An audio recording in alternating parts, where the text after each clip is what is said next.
وصل لكوخ قمرة ليلاً، طرق الباب.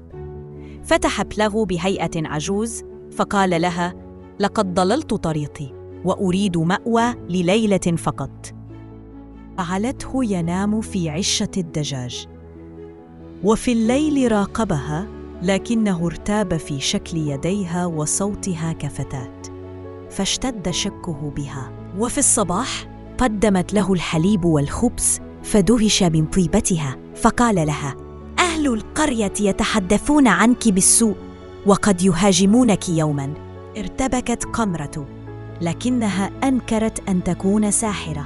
وذات ليلة مظلمة اقتحم بعض اللصوص كوخه يبحثون عن كنز، ولما لم يجدوا طعنها أحدهم وهربوا. في الصباح وجدها الأمير ملقاة على الأرض غارقة في دمائها. حملها، ضمد جرحها، ففتحت عينيها مبتسمة رغم ألمها، وقالت: آسفة، لم أحضر لك الفطور.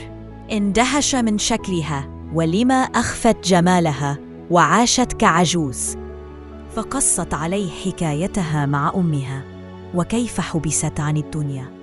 أخذها الأمير إلى قصر أبيه السلطان، فداواها الطبيب، لكنه قال: إن نجت فبمعجزة. وعندما رآها الأمير بعدما غيروا لها ثيابها أعجب بجمالها وخشي أن تموت. ذهب إلى ساحرة في الغابة طالباً المساعدة، فقالت له: أساعدك، لكن بشرط، أريد عيناك. تردد الأمير لبرهة، ثم وافق. أعطته عشبة وقالت: أشرب منها 6 أيام، وأعطها لها في اليوم السابع، إن شفيت فقدت بصرك.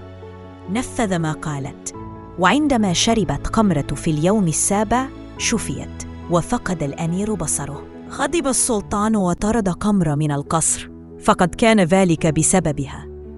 جلست تبكي تحت شجرة، فجاءتها خادمة القصر وروت لها الحقيقة.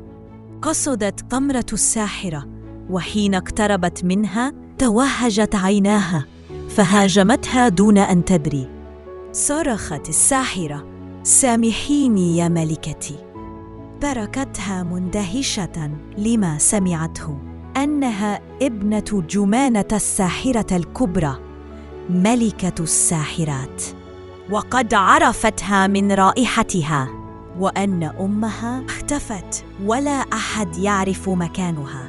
صدمت قمرة لما علمت أن أمها كبيرة الساحرات وقد أخفتها من أعدائها ولم تحبسها كما تخيلت.